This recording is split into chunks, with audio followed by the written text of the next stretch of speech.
नमस्कार, मी चेतन किर्दत आणि तुम्ही पाहत आहात HW मराठी. अमरावतीच्या खासदार नवनीत राणा आणि आमदार रवी राणा यांच्या जामीन अर्जावर आज मुंबई सत्र न्यायालयात सुनावणी पार पडली. ॲडव्होकेट रिजवान मर्चंट यांनी राणा दाम्पत्य यांची बाजू मांडत कोर्टाकडे अधिकचा वेळ मागितला होता आणि या विनंतीला जी आहे ती सत्र न्यायालयाकडून मंजुरी देण्यात आलेली आहे. त्यामुळे जवळपास 1 महिना ही सुनावणी लांबणीवर टाकण्यात आलेली आहे. त्याचसोबत 6 पानांचं जे उत्तर आहे ते रिजवान मर्चंट यांच्याकडून सत्र न्यायालयात दाखल करण्यात आलेलं. सत्र न्यायालयाने यापूर्वी राणा दाम्पत्य यांचा जामीन अर्ज जो आहे तो का फेटाळला जाऊ नये असा प्रश्न केला होता आणि त्याच संदर्भात जे आहे ते ॲडव्होकेट रिजवान मर्चंट यांनी 6 पानाचा जो उत्तरपत्र आहे ते या प्रकरणात दाखल केलेलं आहे. दरम्यान सुनावणी पार पडल्यानंतर दोन्ही पक्षाच्या वकिलांनी माध्यमांशी संवाद साधलाय. पाहुयात ते काय म्हणाले. 7 तारखेला नोटीस देऊन आज हजर राहायला सांगितलं होतं, परंतु ज्या वेळेला मी कोर्टात आलो तेव्हा मला कळलं की आम्हाला नोटीसची कॉपीच दिली नाही. कारण सुप्रीम कोर्टाने त्याच्यात 124A जे आहे ते ॲबियन्समध्ये स्थगित ठेवलेलं आहे. त्यामुळे परंतु या केसमध्ये इतर सेक्शन्ससुद्धा असल्यामुळे आणि आरोपींनी जो शर्तींचा भंग केलेला आहे, अटी आणि शर्तीचा, त्याच्याशी त्यांना लावलेले जे सेक्शन्स आहे 124A त्याचा काहीही संबंध नसल्यामुळे त्याच्यावर आम्ही युक्तिवाद करण्यासाठी आज न्यायालयासमोर प्रार्थना केली. कारण नोटीस जरी लागली तरी नसली तरी आरोपींचे वकील आज न्यायालयात हजर होते. त्यामुळे आम्ही न्यायालयात सांगितलं की युक्तिवाद ऐकण्यास काहीही हरकत नाही.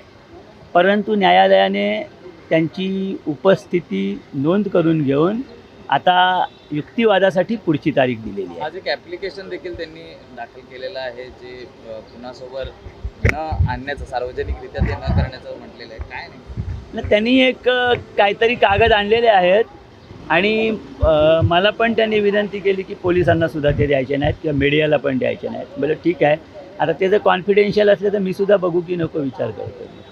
तुम्ही आणखी एक मागणी केली की त्यांना इथून पुढे इंटरव्ह्यू देण्यास मज्जाव करण्यात यावा, त्यावर कोर्ट काय म्हणाला? कारण कोर्टाने बरीच लांबची तारीख दिलेली आहे. 15 जून तारीख आता याच्यात ठेवलेली आहे. तोपर्यंत त्यांना जे काय चाललेलं आहे त्याच्यावर म्हणजे इतर ते प्रतिबंध थोडी आवश्यकता वाटते, म्हणून आम्ही एक कोर्टाला विनंती केली. पण कोर्ट म्हणते 15 जूनलाच काय ते बघू. सर, एक त्यांना स्वतः यावं लागेल की काय, याबाबत काय स्पष्टता दिली आहे? कायद्याप्रमाणे त्यांना स्वतःला यावं लागेल.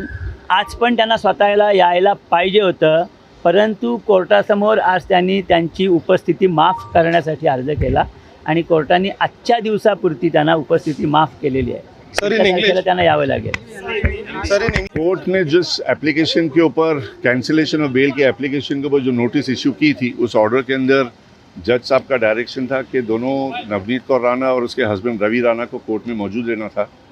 लेकिन अपनी जो पार्लियामेंट्री स्टैंडिंग कमेटी की ड्यूटी के हिसाब से उनका किसी एक इम्पॉर्टेंट मीटिंग में रहना ज़रूरी था, इसलिए वो आ नहीं सकी. प्लस उनकी तबीयत ख़राब होने की वजह से उनके शौहर जो है वो उनके साथ में मीटिंग में प्रेजेंट है, तो इसलिए दोनों ने एप्लीकेशन फाइल की एग्जेम्पशन के लिए फॉर टुडे. कोर्ट ने उनको एग्जेम्प्ट कर दिया है. जो एप्लीकेशन को कैंसिलेशन ऑफ बेल जो फाइल की थी उसका हमने रिप्लाई फाइल कर चुके हैं. उस रिप्लाई के अंदर इन शॉर्ट सिर्फ इतना कहना चाहूँगा कि हमने ये क्लेम किया है कि there is no breach of condition of bail. हमने बेल की किसी कंडीशन को ब्रीच नहीं की है. ये प्रोसिक्यूशन का सिर्फ एक क्लेम है कि ब्रीच ऑफ कंडीशन है. हनुमान चालीसा पढ़ने से कोई किसी को रोक नहीं सकता. It is a part of the fundamental right of freedom to religion. Court का सिर्फ इतना डायरेक्शन था कि इस केस के सिलसिले में आप कोई इंटरव्यू नहीं देंगे. हमारा दावा ये है कि हमने इस केस के सिलसिले में जो कि हनुमान चालीसा मातोश्री पर पढ़ने के बारे में था, उस केस के बारे में हमने कोई इंटरव्यू नहीं दिया 124A को लेके और ना तो देंगे. Sir, On sedition, did you make any mention in the reply? Sedition के अंदर we made the statement in the reply कि 124A has been now considered by the Supreme Court. There are certain directions of the Supreme Court. No further cases to be registered, no further investigation to be done. And if there is no further investigation to be done, then any particular condition, by keeping in mind the offence of 124A, cannot be imposed. Reply में आपने कहा है कि आप लोगों ने हनुमान चालीसा या जिस मसले पर इनकी गिरफ्तारी उस बारे में मीडिया से कोई बात नहीं, कभी बात नहीं. हनुमान चालीसा मातोश्री पर पढ़ने का सब्जेक्ट मैटर FIR का है. हमने उस सब्जेक्ट मैटर के बारे में कोई डिस्कशन नहीं की।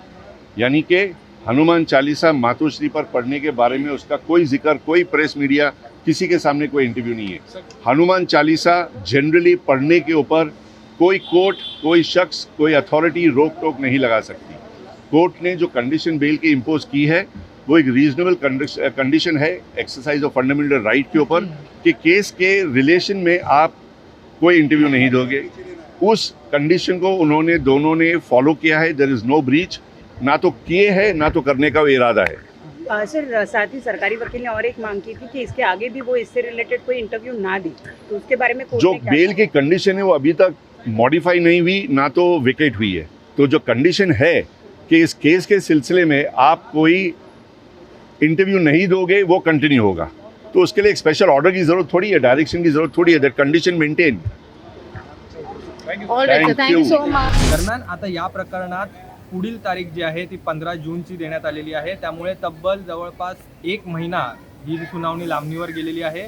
दरम्यान या संदर्भातील सर्व अपडेट्स ज्या आहेत त्या आम्ही वेळोवेळी तुमच्यापर्यंत पोहोचवत राहू। त्यासाठी आमच्या यूट्यूब चॅनलला सबस्क्राईब करा आणि फेसबुक पेजला लाईक आणि फॉलो करा। धन्यवाद।